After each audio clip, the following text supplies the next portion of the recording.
आप देख रहे हैं अनहोनी। तो चलिए बढ़ते हैं आज की इस कहानी की ओर। एक रात आकाश ने अपने पुराने स्मार्टफोन को चालू किया जो कुछ समय से बंद पड़ा था। उसे फ़ोन में एक पुराना वीडियो मिला जिसे उसने बहुत पहले रिकॉर्ड किया था। वीडियो देखने के दौरान उसने देखा कि उसका चेहरा अजीब चमकते और समान आकृतियों के बीच नजर आ रहा था। वीडियो में अचानक से एक बेतरीब आवाज आई, तुम्हारे पीछे देखो। आकाश ने तुरंत पीछे मुड़कर देखा लेकिन वहां कुछ नहीं था।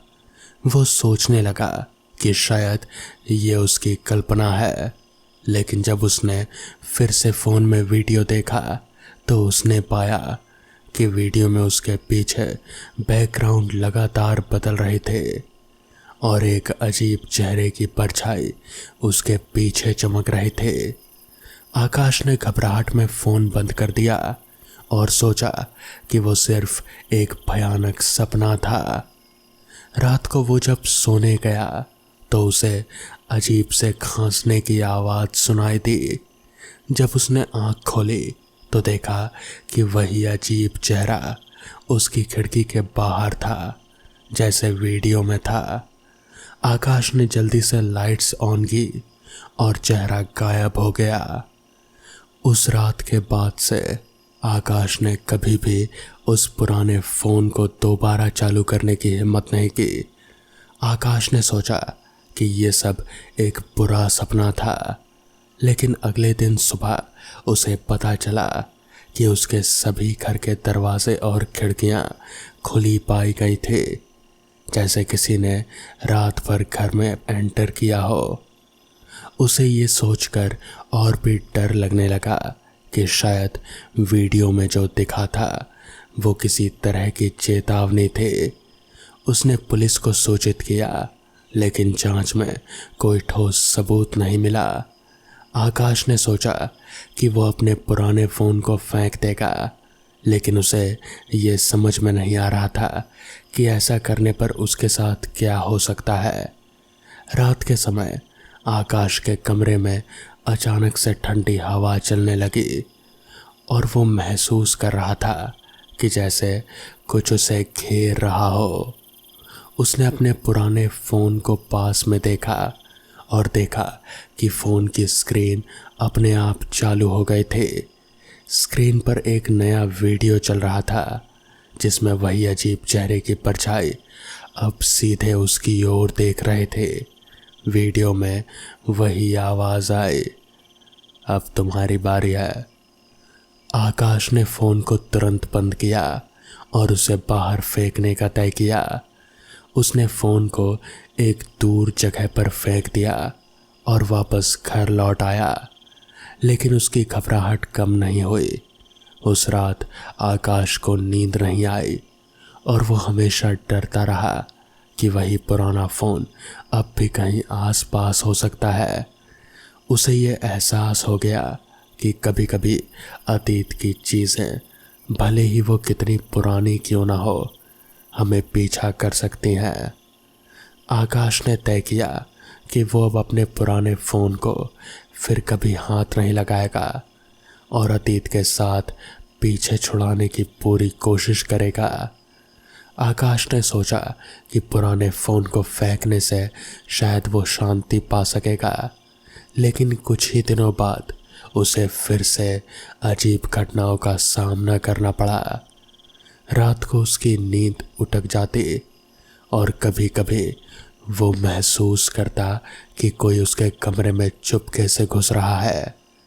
एक रात आकाश ने देखा कि उसकी खिड़की के बाहर एक सिलहट नजर आ रहा था जो धीरे धीरे उसकी ओर बढ़ रहा था। उसने डर के मारे खिड़की के पर्दे को खींचा और देखा कि कोई छाया बाहर खड़ी थी। उसके दिल की धड़कन तेज हो गई। आकाश ने सोचा कि वो पुराना फ़ोन वापस लाना एक अच्छा विचार हो सकता है, ताकि वो ये जान सके कि आखिर ऐसा हो क्यों रहा है। वो अंधेरे में फ़ोन खोजने गया। जो उसने पहले फेंका था। वो जब फ़ोन ढूंढ कर लाया तो देखा कि फ़ोन की स्क्रीन पर एक नया मैसेज आया था, तुम्हें छोड़ नहीं सकते। आकाश ने फ़ोन को चालू किया और एक नई वीडियो फाइल देखी जिसमें वही अजीब चेहरा फिर से दिखाई दे रहा था, लेकिन इस बार चेहरे के साथ एक नोट भी था, हमेशा के लिए बंधे रहोगे। आकाश ने समझा कि शायद उसे उस फ़ोन से नाता तोड़ने की ज़रूरत है। उसने फ़ोन को पूरी तरह से नष्ट करने का तय किया। वो फ़ोन को एक बड़े पत्थर से कुचलकर और फिर जलाकर पूरी तरह से नष्ट कर दिया। लेकिन उस रात के बाद से आकाश ने महसूस किया कि उसे हमेशा के लिए एक मानसिक बोझ का सामना करना पड़ेगा। अजीब अजीब आवाज़ें और अंधेरे में छाए उसके ज़िंदगी का हिस्सा बन गई और वो जानता था कि वो कभी भी पूरी तरह से शांति की नींद नहीं ले सकेगा। आकाश ने सोचा कि पुराने फ़ोन को नष्ट करने के बाद वो राहत महसूस करेगा, लेकिन उसकी शांति सिर्फ अस्थायी थी। कुछ दिन बीतने के बाद उसने महसूस किया कि उसके जीवन में अजीब घटनाएं बढ़ गए थे। उसके घर में हर चीज़ अपनी जगह से हिलने लगी और रात के समय उसके कमरे में अनजानी आवाज़ें सुनाई देने लगी। एक रात जब आकाश बिस्तर पर लेटा था, उसने महसूस किया कि उसका फ़ोन अचानक से वाइब्रेट कर रहा है। भले ही उसने उसे पूरी तरह से बंद कर दिया था। वो चौंका और फ़ोन को देखने के लिए उठ खड़ा हुआ। उसका दिल तेज़ी से धड़क रहा था। जब उसने फ़ोन की स्क्रीन पर नज़र डाली तो वो हैरान रह गया। स्क्रीन पर कोई नया वीडियो प्ले हो रहा था। वीडियो में वो खुद नज़र आ रहा था, लेकिन उसके आसपास के दृश्य और लोग अजीब तरह से बदल रहे थे। वीडियो में एक भयानक और अस्पष्ट आवाज़ ने कहा, हमने तुम्हें छोड़ने का वादा नहीं किया था।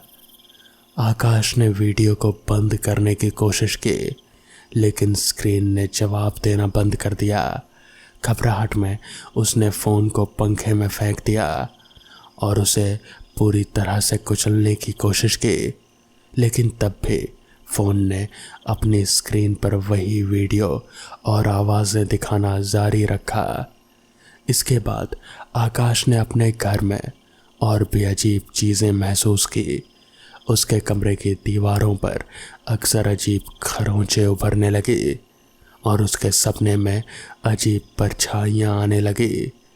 उसने सोचा कि शायद पुराने फ़ोन की दुविधा उसकी आत्मा को ही प्रभावित कर रही है। एक दिन उसने एक तांत्रिक से सलाह दी, जिसने उसे बताया कि पुरानी चीज़ें कभी भी पूरी तरह से समाप्त नहीं होती। अगर वो किसी चीज़ से जुड़ी होती हैं तो उनका छाया बनी रहती है। आकाश ने तांत्रिक की सलाह मानते हुए अपने घर में एक पूजा के माध्यम से शुद्धि करने का तय किया और सभी पुरानी चीज़ों को फेंक दिया। हालांकि उसने अब शांति पाई, लेकिन पुरानी घटनाओं की यादें और फ़ोन की दास्तां उसकी ज़िंदगी का एक हिस्सा बन गई। वो जानता था कि कभी कभी पुरानी चीज़ों की छाया हमें पूरी तरह से पीछा नहीं छोड़ते। तो दोस्तों, ये थी आज की पहली कहानी। तो चलिए बढ़ते हैं आज की दूसरी कहानी की ओर। चाचा जल्दी सामान समेटिए, शाम होने वाली है, कहता हुआ मैं अपने जूते पॉलिश करने का सामान जल्दी जल्दी अपने बक्से में रखने लगा। उधर रमजान चाचा भी फुटपाथ पर बिछाकर बेचने के लिए रखे अपने कपड़ों को समेटना शुरू कर दिया। मैंने जैसे ही अपना बक्सा उठाया, एक ग्राहक आकर खड़ा हो गया मेरे सामने और बोला, जूते में पॉलिश करोगे क्या? नहीं साहब, अब दुकान हमने बंद कर दिया है। हमारे लिए वो बक्सा ही तो हमारी दुकान थी। अरे भाई, पैसे पहले ले लो, नहीं साहब, अब दुकान नहीं खुलेगी, आप कहीं और से करवा लीजिए। अरे यार, डबल पैसे ले लो ना, मुझे जल्दी है इसलिए कह रहा हूँ। कहते हुए उस आदमी ने अपने जूते उतारने शुरू कर दिए। साहब, मैं नहीं कर सकता अभी। अरे लखन बेटा, अब ये साहब इतनी जिद कर रहे हैं तो कर देना। रमजान चाचा ने मुझे समझाया। ठीक है चाचा, आप बोल रहे हैं तो कर देता हूँ। जल्दी जल्दी मैंने उस आदमी के जूते पॉलिश किए और फिर से अपना सामान समेटने लगा। मैंने गौर किया कि उस व्यक्ति को कुछ ज़्यादा ही जल्दबाजी थी। उसने मुझे 100 रुपए का नोट थमाया और एक सिगरेट सुलगा ली। साहब, इतने रुपए के छुट्टे नहीं है मेरे पास, आज ज़्यादा काम नहीं किया ना। कहता हुआ मैं खड़ा हो गया। बाकी तुम रख लो, कहता हुआ वो एक और चला गया। मैंने गौर किया कि उस शख्स ने काले रंग का कोट पहना हुआ था, एक बड़ी टोपी पहने हुए था वो। मैंने चलते हुए रमजान चाचा से भी बोला, चाचा, यह आपको कोई संदिग्ध आदमी नहीं लगता? किस बात पर? रमजान चाचा ने मेरी तरफ देखते हुए कहा। छोड़िए। फिर इधर उधर की बातें होती रही। मैं और रमजान चाचा साइकिल में चलते रहे। रमजान चाचा और मैं एक ही गांव के थे और शहर के स्टेशन स्थित प्लेटफॉर्म में अपनी अपनी आजीविका के लिए काम किया करते थे। मैं जूतों में पॉलिश लगाने का काम करता था तो रमजान चाचा ज़मीन पर एक चादर बिछाकर बच्चों और महिलाओं के लिए कपड़े बेचते थे। हम लोग एक ही साइकिल से रोजाना सुबह सवेरे ही निकल जाते हैं और अंधेरा होने से पहले वापस लौट जाते थे। जाति और बिरादरी के अलग होने के बावजूद भी हम में पिता और बेटे के जैसा संबंध था। उस आदमी के चलते आज शाम हो गई थी। रमजान चाचा साइकिल चला रहे थे और मैं उनके साथ आगे बैठा हुआ था। मेरा छोटे सा पॉलिश करने का सामान और उनके कपड़ों का गट्ठर पीछे बंधा हुआ था। मैंने साइकिल चलाते रमजान चाचा से बोला, चाचा, आज तो देर हो गई, रात भी होने वाली है। कोई दिक्कत नहीं है बेटा, मुझे तो आदत है रात की। तुम्हें डर लगता है क्या? हंसते हुए रमजान चाचा बोले तो मेरे चेहरे पर भी हंसी आ गई। मुझे लग रहा था कि आगे जंगल का रास्ता था, कच्चा और बिल्कुल सुनसान। ऊपर से एक कब्रिस्तान रास्ते में पड़ता था जिसके बीचों बीच से रास्ता हमारे गांव तक जाता था। चाचा, मुझे उस कब्रिस्तान वाले रास्ते में जाने से डर लगता है, मैंने डरते हुए कहा।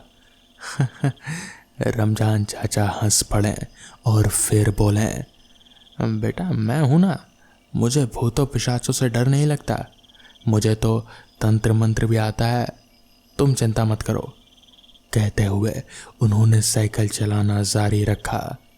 जैसे जैसे हम उस कब्रिस्तान के नज़दीक पहुंच रहे थे मेरे दिल की धड़कनें बढ़ती ही जा रहे थे।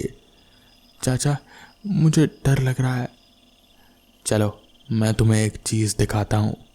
कहते हुए उन्होंने कब्रिस्तान जाने वाले रास्ते की ओर साइकिल मोड़ ली। मेरा दिमाग उसी कब्रिस्तान के भूत और चुड़ैल पर लगा हुआ था जो मैं बचपन से सुनता आ रहा था। सुना था कि रोज एक भूत और एक चुड़ैल में झगड़ा होता है कब्रिस्तान में, जो पिछले 10 से भी ज़्यादा सालों से होता आ रहा था। लोग तो यहाँ तक कहते हैं कि वो भूत हमारे समुदाय का था, जबकि चुड़ैल रमजान चाचा की बिरादरी से। मुझे पहली बार एहसास हुआ कि भूतों के भी बिरादरी होते हैं।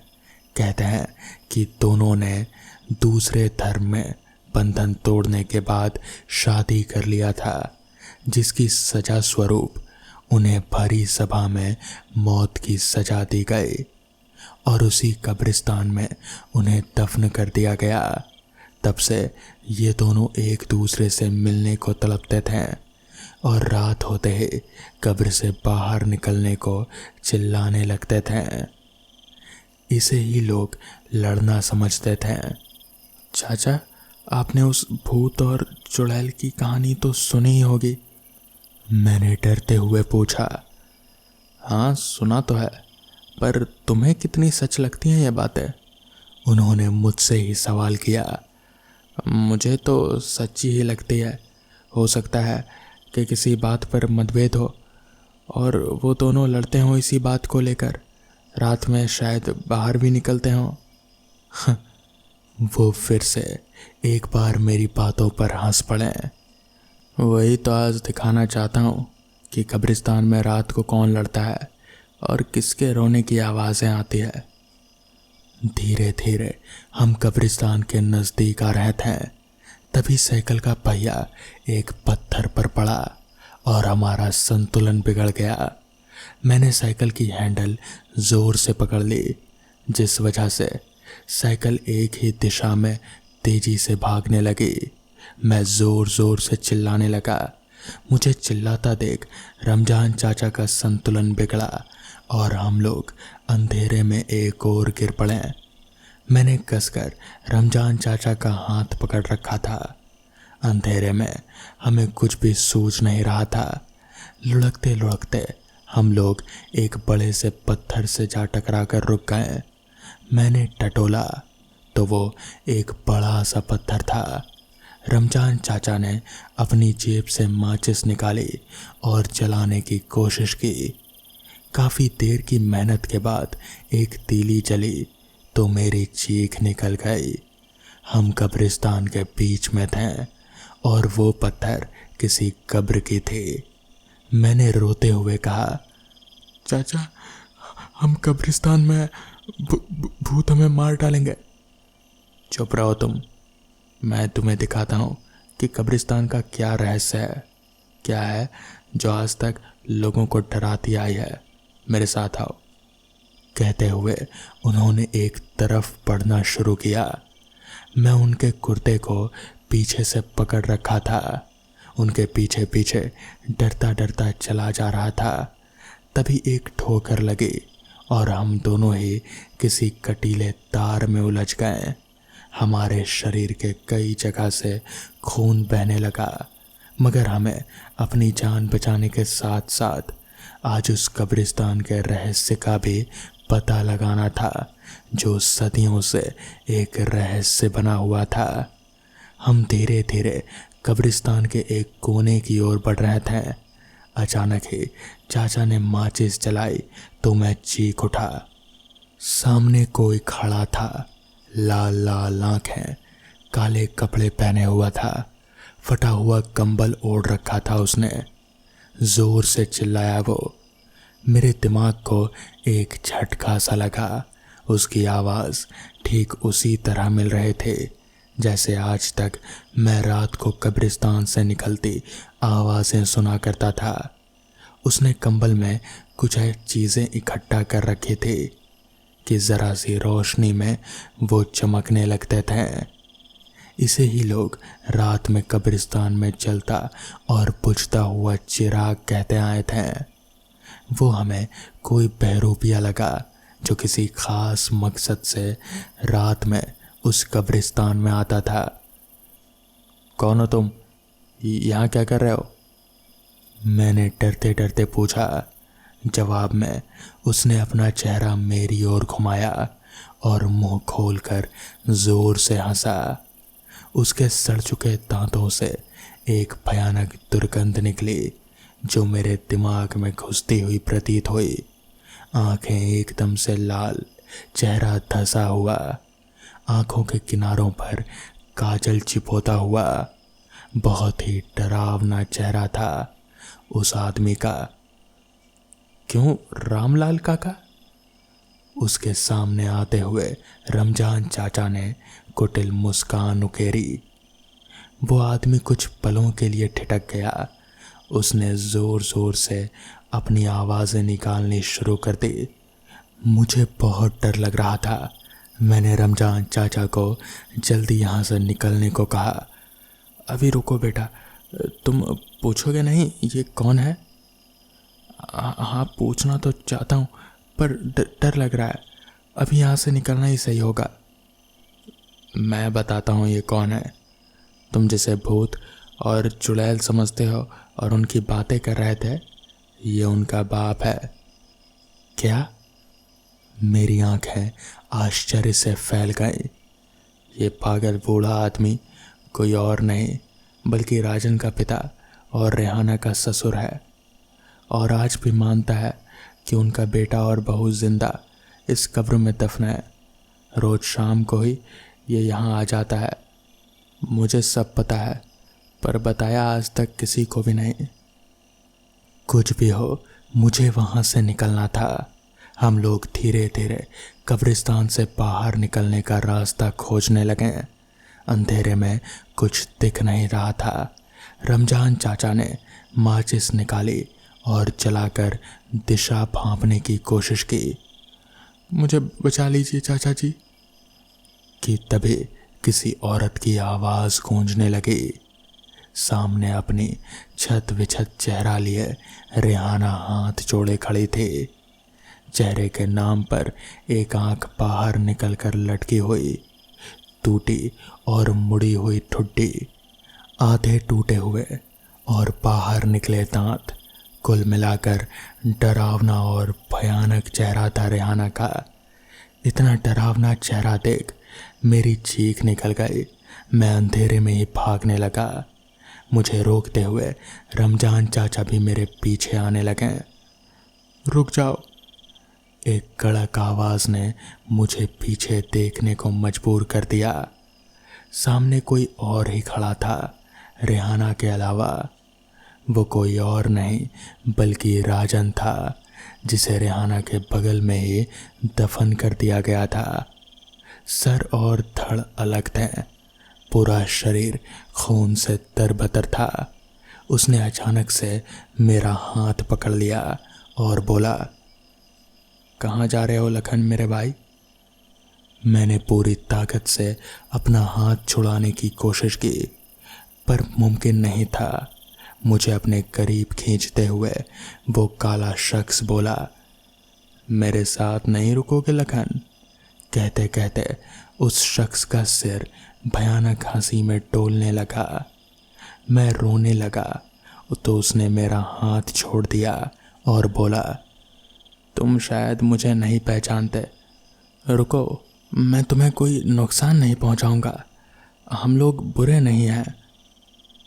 जिसके बाद राजन ने तुरंत ही मेरा हाथ छोड़ दिया। जिसके बाद रमजान चाचा ने मेरा हाथ पकड़ा और हम लोग साइकिल के पास आ गए। मैं ज़ोर ज़ोर से रोने लगा था। रमजान चाचा ने मुझे चुप कराया। रमजान चाचा भी नहीं जानते थे कि रेहाना और राजन की आत्मा सच में उस कब्रिस्तान में है। जिसके बाद हम लोग तुरंत ही साइकिल में बैठे और वहाँ से निकल गए। मैंने ये बात किसी को भी नहीं बताई। रमजान चाचा ने किसी को भी ये कहने से मना कर दिया था।